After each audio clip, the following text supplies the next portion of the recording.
అస్సలాముఅలైకుం my friends, welcome to my recipe 78. ఇవాళైతే బెండకాయతోటి బెండకాయ పచ్చడి చేసుకోబోతున్నాం. సింపుల్గా ఉంటుంది, అలాగే చాలా టేస్ట్గా ఉంటుంది. రండి ఫ్రెండ్స్, వీడియోకి వెళ్ళిపోదాం. ముందుగా అలా బెండకాయ తీసుకొని శుభ్రం కడిగేసి తుడిసి ఇలా కట్ చేసుకోవాలి. ఒక 4 టమాటాలు, సరిపడైతే ఎండుమిర్చి, కొద్దిగా ఎల్లుల్లిపాయలు, అలాగే కొద్దిగా అయితే చింతపండు ఇలా తీసుకోవాలి. ఇలా ముందుగా స్టవ్ వెలిగించుకోవాలి. స్టవ్ వెలిగించిన తర్వాత ఇలా కళాయి పెట్టుకోవాలి. కళాయి పెట్టేసుకున్న తర్వాత కొద్దిగా అయితే ఆయిల్ వేసుకోవాలి. ఇలా ఆయిల్ వేసుకున్న తర్వాత కొద్దిగా మెంతులు, 1/2 టేబుల్ స్పూన్, 1 టేబుల్ స్పూన్ జీలకర్ర, 2 టేబుల్ స్పూన్ ధనియాలు, మన కారానికి సరిపడినంత ఎండుమిర్చి అయితే వేసుకోవాలి. ఇలా వేసుకున్న తర్వాత 1 నిమిషం పాటు బాగా ఫ్రై చేసుకోవాలి. ఇలాగ ఫ్రై అయిన వెంటనే ఇప్పుడైతే తీసేయాలి. ఇలా మొత్తంగా తీసుకోవాలి.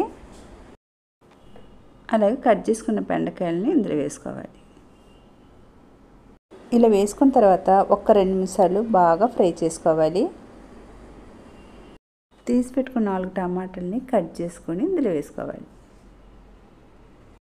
అలాగే ఎల్లుల్లిపాయలు, చింతపండు ఇలా వేసుకొని కొద్దిగా ఉప్పు వేసుకొని బాగా ఫ్రై చేసుకోవాలి.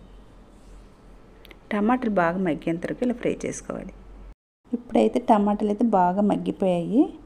ఇప్పుడు ఆఫ్ చేసుకోవాలి స్టవ్. ఇలా స్టవ్ ఆఫ్ చేసుకున్న తర్వాత మిక్సీని తీసుకొని ముందుగా ఫ్రై చేసి పెట్టుకున్న జీలకర్ర, ధనియాలు, ఎండుమిర్చి ఇవన్నీ వేసుకున్న తర్వాత ఇలా మిక్సీలో వేసుకొని ఇలా ఆడించేసుకోవాలి.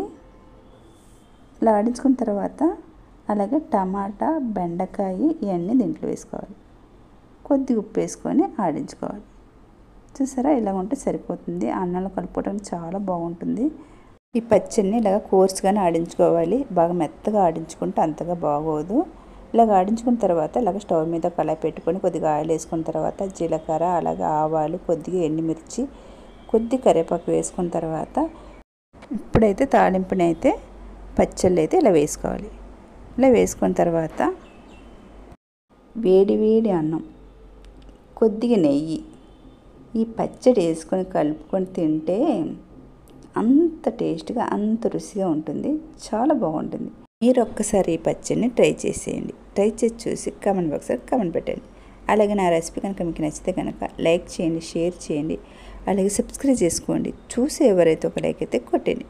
బాయ్ ఫ్రెండ్స్, మరొక వీడియోలో మళ్ళీ కలుద్దాం. బాయ్.